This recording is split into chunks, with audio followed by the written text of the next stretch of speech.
கடுவழி சித்தர் இத்தலத்துல அரச மரத்துக்கடியில இருக்கிற சிவனை நினைச்சு தவம் செஞ்சிட்டு இருப்பாரு. அப்போ நாட்டுல மழை சரியா பெய்யாததுனால பஞ்சம் வந்துரும். சித்தர் தவம் செஞ்சதுனாலதான் இப்படி மழை பெய்யல நினைச்ச மன்னன் ஒரு தேவதாசியின் மூலமா அவரோட தவத்தை கலைச்சிடுறான்.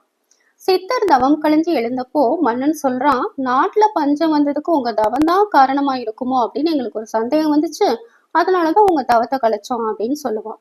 அதை கேட்ட சித்தர் மன்னனுக்காகவும் மக்களுக்காகவும் தவ வாழ்க்கையை தொடராம சிவப்பணி செஞ்சுட்டே வருவாரு. நாட்டுல மழை பெஞ்சு பஞ்சமும் போயிரும்.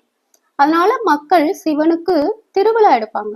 அந்த விழாவில சித்தரோட தவத்தை கழித்த அந்த தேவதாசி பெண் ஊர்வலத்துல நடனமாடிக்கிட்டே போவா. அப்படி போறப்போ அவளோட கால்ல போட்டிருந்த சிலம்பு கீழே கலண்டு விழுந்துரும். இத பார்த்த கடுவெளி சித்தர் ஊர்வலம் தடைபட்டுடக் கூடாது அப்படின்னு சிலம்பை எடுத்து அவளோட கால்ல போட்டு விடுவாரு. இத பார்த்த மக்கள் அவரை தவறா பேசிடுறாங்க.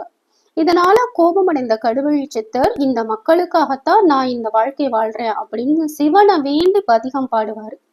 தன் பக்தனுக்கு சோதனை வந்ததுனால கோவில்ல இருக்கிற சிவலிங்கம் 3 பாகங்களா வெடிச்சு சிதறுது. உண்மையை உணர்ந்த மன்னன் சித்தர்கிட்ட மன்னிப்பு கேட்பான். சித்தரும் மன்னிச்சு சிவனை வேண்டி பதிகம் பாடுவாரு. அப்போ சிதறிய லிங்கத்தோட பாகங்கள் எல்லாம் ஒன்னா சேர்ந்துருது. அதுக்கப்புறம் சிவபெருமான் சித்தருக்கு காட்சியும் கொடுத்து முக்தியும் கொடுப்பாரு. இத்தலத்து அம்மன் கோயில் மொழி நாயகி தனி சன்னதியில தாமரை மலர் பீடத்துக்கு மேல மகாலட்சுமி அம்சத்தோட காட்சி தர்றாங்க. கடுவெளி சித்தர் அந்த அரச மரத்துக்கடியில தவம் செஞ்சுட்டு இருந்தப்போ அம்பாள் குயில் வடிவத்துல இம்மரத்துல தங்கியிருந்து சித்தரை கண்காணிச்சு அவரோட தவத்தோட மேன்மைய தன் இனிய குரலால சிவன் கிட்ட சொல்வாளாம். அதனாலதான் அம்பாளுக்கு குயில் மொழி நாயகி அப்படின்னே பேரு. ஒரு முறை சிவன் கிட்ட மரம் வாங்கின அம்பன் அம்பாசுரன் என்ற 2 அசுரர்கள் பார்வதி தேவி மேலேயே ஆசைப்படுவாங்க. இதை அறிஞ்ச பார்வதி காளி தேவி அவதாரம் எடுத்து வதம் செய்யறாங்க. இதனால அம்பாளுக்கு பிரம்மஹத்தி தோஷம் ஏற்படுது. இத போக்க அம்பாள் இந்த தளத்துல தவம் இருந்து தோஷம் நீங்க பெறுவாங்க. இந்த தளத்துல இறைவன் சுயம்பு மூர்த்தியா அருள்பாலிக்கிறாரு. கருவறையில லிங்கங்கள் 3ஆ பிளந்து 3 முகங்களோட இருக்கு.